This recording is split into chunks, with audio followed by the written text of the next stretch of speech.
دوستو آج کی ویڈیو میں ہم آپ کو رشید احمد گنگوئی کی لائف سٹوری سنائیں گے۔ ہم آپ کو بتائیں گے کہ رشید احمد گنگوئی کون ہے، یہ کتنے پڑھے لکھے تھے، ان کے استاد کون تھے اور انہوں نے کون سی تصانیف لکھی۔ رشید احمد گنگوئی جب جیل میں قید ہوئے، رشید صاحب اور قاسم ننوتوی جب ایک چارپائی پر لیٹے تو کیا شرمناک واقعہ ہوا۔ رشید احمد کو داڑھی والی دلہن کیوں کہا جاتا ہے؟ یہی سب موضوعات ہماری ویڈیو کا موضوع ہے۔ چلتے ہیں ویڈیو کی طرف۔ رشید احمد گنگوئی ہندوستانی سنی عالم دین، مبلغ، محقق، مفسر و محدث، فقیہ، مصنف اور شیخ طریقت تھے۔ آپ جنگ آزادی کے بعد امداد اللہ مہاجر مکی کے خلیفہ اور دارالعلوم دیوبند کے سرپرست تھے۔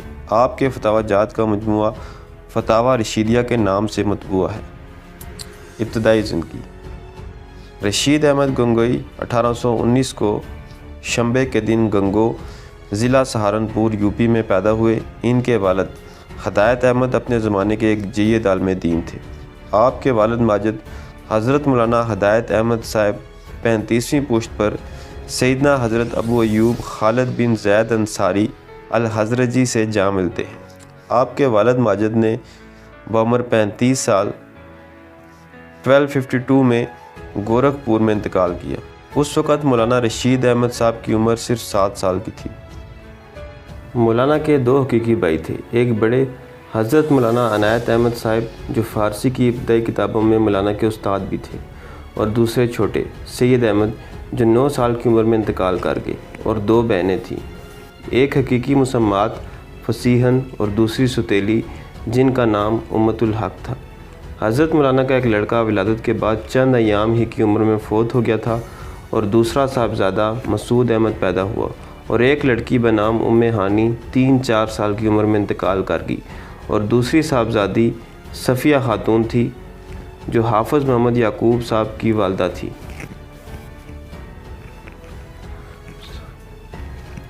تعلیم۔ مولانا نے 9 عمری ہمی فارسی کی کتابیں کرنال میں اپنے ماموں حضرت مولانا محمد تقی صاحب سے پڑھی، جو فارسی کے قابل ترین استاد تھے۔ ان میں فارسی سے فارغ ہونے کے بعد آپ کو عربی کا شوق ہوا۔ آپ نے ابتدائی صرف و نحو کی کتابیں حضرت مولانا محمد بخش صاحب رام پوری سے پڑھی۔ استاد کی ترغیب سے آپ نے بعمر 17 سال میں دہلی کا سفر کیا اور حضرت مولانا قاضی احمد الدین جیلمی سے تعلیم شروع کی۔ مولانا محمد قاسم صاحب ننوتوی بھی آپ کے استاد تھے۔ آپ کا نکاح حتیجہ خاتون سے ہوا۔ آپ نے حاجی امداد اللہ صاحب مہاجر مکی کے ہاتھ پر بیعت کی۔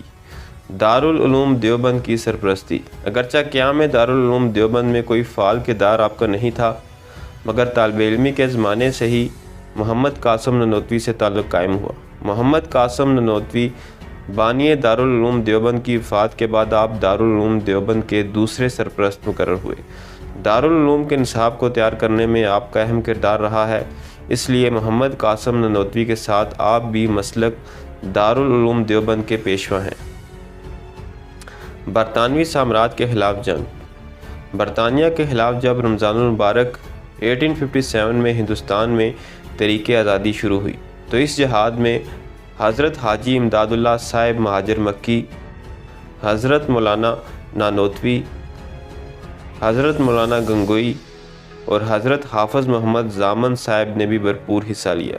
جب میدان جنگ میں حافظ ضامن شہید ہو کر گرے تو آپ ان کی نعش اٹھا کر قریب کی مسجد میں لے گئے اور پاس بیٹھ کر قرآن شریف کی تلاوت شروع کر دی۔ اس مارکے کے بعد گرفتاری کا وارنٹ جاری ہوا اور انگریز نے ان کو گرفتار کر کے سہارنپور کی جیل میں بھیج دیا۔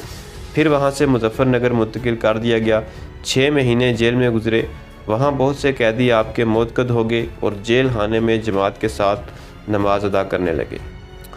درس حدیث۔ جیل سے رہائی کے بعد آپ نے درس و تدریس کا سلسلہ شروع فرمایا۔ 1299 ہجری میں تیسرے حج کے بعد آپ نے یہ التزام کیا کہ 1 سال کے اندر پوری سہائے ستہ کو ختم کرا دیتے تھے۔ معمول یہ تھا کہ صبح سے 12 بجے تک طلباء کو پڑھاتے تھے۔ آپ کے درس کی شہرت سن کر طالبان حدیث دور دور سے آتے تھے۔ کبھی کبھی ان کی تعداد 70-80 تک پہنچ جاتی تھی، جن میں ہند اور بیرون ہند کے طلباء بھی شامل ہوتے تھے۔ طلباء کے ساتھ محبت و شفقت سے پیش آتے تھے۔ درس کی تقریر ایسی ہوتی تھی کہ ایک عامی بھی سمجھ لیتا تھا۔ آپ کے درس حدیث میں ایک خاص خوبی یہ تھی کہ حدیث کے مضمون کو سن کر اس پر عمل کرنے کا شوق پیدا ہو جاتا تھا۔ جامع ترمذی کی درسی تقریر الکوكب الدری کے نام سے شائع ہو چکی ہے، جو مختصر ہونے کے باوجود ترمذی کی نہایت جامع شرح ہے۔ 1314 ہجری تک درس جاری رہا۔ 300 سے زائد حضرات نے آپ سے دورہ حدیث کی تکمیل کی۔ درس حدیث میں آپ کے آخری شاگرد حضرت شیخ الحدیث مولانا محمد زکریا کے والد محمد یحییٰ کاندیلوی تھے۔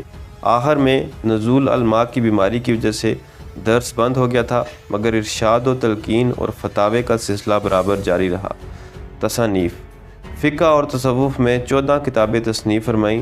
چند مشہور تصانیف درجہ ذیل ہیں: فتاوی رشیدیہ، زبدۃ المناسک، تفسیر رشیدی، تشریحات بخاری، ہدایت الشیعہ۔ وفات: 1905 بروز جمعہ اذان جمعہ کے بعد 78 سال کی عمر میں وفات ہوئی۔ سوانح حیات: آپ کے تفصیلی حالات تذکرۃ الرشید مصنف عاشق الہی میرٹھی میں درج ہے۔ یہ کتاب 2 جلدوں پر مشتمل ہے۔ رشید احمد گنگوئی کی چند گستاخیاں۔ دیوبندی رشید احمد گنگوئی کہتے ہیں، آپ نے کئی مرتبہ بحیثیت تبلیغ یہ الفاظ زبان فیض ترجمان سے فرمائے: سن لو حق وہی ہے، رشید احمد گنگوئی کی زبان سے جو نکلتا ہے، اور بقسم کہتا ہوں میں کچھ نہیں ہوں مگر اس زمانے میں ہدایت و نجات موقوف ہے میری اتباع پر۔ نمبر 2، مزید اسی کتاب میں لکھتے ہیں، مولانا یحییٰ صاحب بولے کہ حضرت ایک خادم تھا مولوی محمد اسماعیل صاحب کا، جس کا انتقال ہو گیا تو کسی نے اس کو خواب میں دیکھا کہ سارے بدن میں آگ لگی ہے مگر ہتھیلیاں سالم اور محفوظ ہیں۔ اس نے پوچھا، کیوں بھائی کیا حال ہے؟ اس نے کہا، کیا کہوں، اعمال کی سزا مل رہی ہے، سارے بدن کو تکلیف ہے، مگر یہ ہاتھ حضرت مولانا کے پاؤں کو لگے تھے، اس لیے حکم ہوا کہ ان میں آگ لگاتے ہمیں شرم آتی ہے۔ نمبر 3، یہ رشید احمد گنگوئی وہی ہیں جن کے متعلق ان کے ماننے والے فرماتے ہیں کہ ہمارے نبی کریم صلی اللہ علیہ وسلم بھی ہماری خواب میں رشید احمد گنگوئی کی صورت میں آتے ہیں۔ نمبر 4، رشید احمد گنگوئی صاحب کمال کی شخصیت تھی۔ ان کی کمال شخصیت پر سنیوں نے ایک کتاب بھی لکھی ہے جس کا نام ہے داڑھی والی دلہن۔ یہ کتاب کس موضوع پر ہے؟ ایک بڑی دلچسپ داستان ہے۔ اس میں رشید احمد گنگوئی صاحب اور قاسم نانوتوی صاحب کے نکاح کا بھی تذکرہ ہے۔ نمبر 5، الٹا لیٹنے کا تذکرہ۔ چلیے یہ واقعہ سنتے ہیں۔ ایک دفعہ گنگوئی کی خانقاہ میں مجمع تھا۔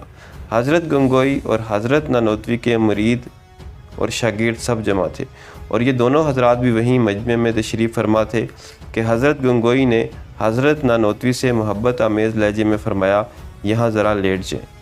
حضرت نانوتوی کچھ شرما سے گئے، مگر حضرت نے پھر فرمایا تو بہت ادب کے ساتھ چت لیٹ گئے۔ حضرت بھی اسی چارپائی پر لیٹ گئے اور مولانا کی طرف کو کروٹ لے کر اپنا ہاتھ اس کے سینے پر رکھ دیا، جیسے کوئی عاشق صادق اپنے قلب کو تسکین دیا کرتا ہے۔ مولانا ہر چند فرماتے تھے کہ میاں کیا کر رہے ہو، یہ لوگ کیا کہیں گے؟ حضرت نے فرمایا کہ لوگ کہیں گے، کہنے دو۔